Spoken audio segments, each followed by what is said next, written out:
अभी सर मैं शैलेश यादव एएनआई से।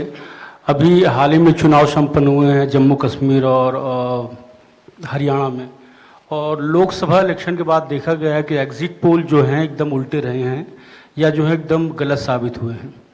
और इसको लेके पब्लिक में सवाल ये उठता है कि एग्जिट पोल में तो सरकार इनकी बन रही है और नतीजा उल्टा है, उस पर ईवीएम पे सवाल उठाए जाते हैं, जिसकी शिकायत आपसे कुछ पार्टियों ने करी थी, जिनका एग्जिट पोल में ये था कि सरकार बन रही है और जब ईवीएम का रिजल्ट आया तो सरकार बदल गई।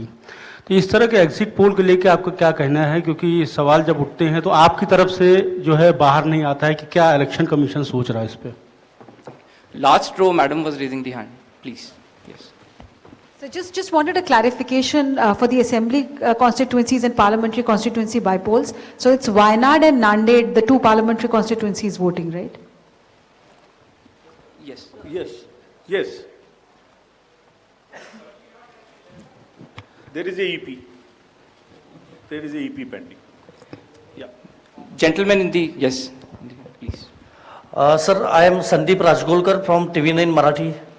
मेरा सवाल ये है, जो अभी जो सरकार में जो पॉलिटिकल पार्टीज है उनको अब मिले, अपोजिशन को भी मिले, उन्होंने मांग की थी, जो पार्टी अभी सरकार में है उन्होंने मांग की थी कि एक फेज में ही वोटिंग हो, और अपोजिशन ने तब टीका पर की थी उन पर कि 2 या 3 फेज में होना चाहिए।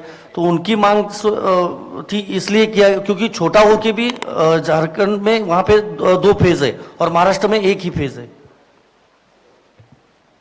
We have gentlemen in the first row, please. Good evening sir. सामने sir.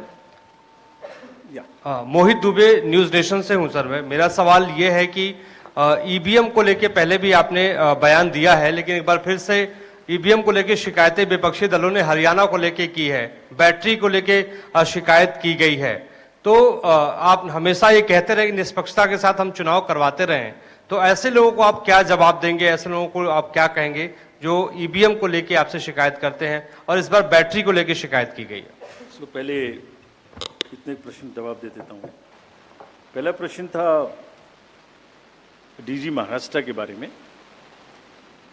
So DG's appointment in any state is governed by the procedure where the name of the senior most officers are sent to the UPSC.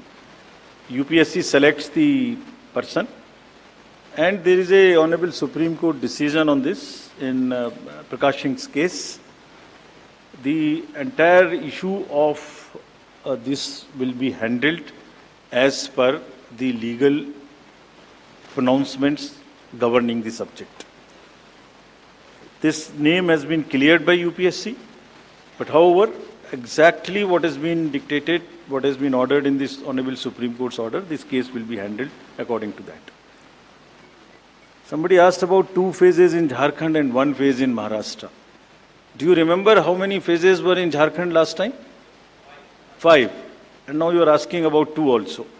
There are factors in Jharkhand which are about the Naxal areas and others. There are concerns, therefore there are 2, and Maharashtra was 1, which is 1. Exit polls.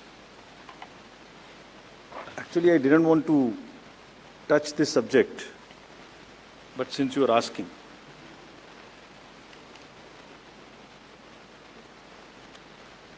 Exit polls के आने की वजह से,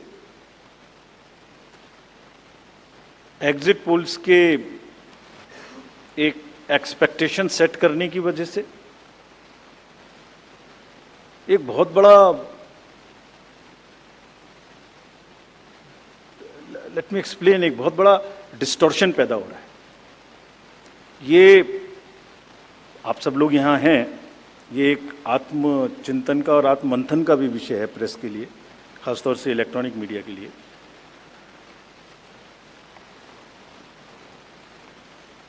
पिछले कुछ election से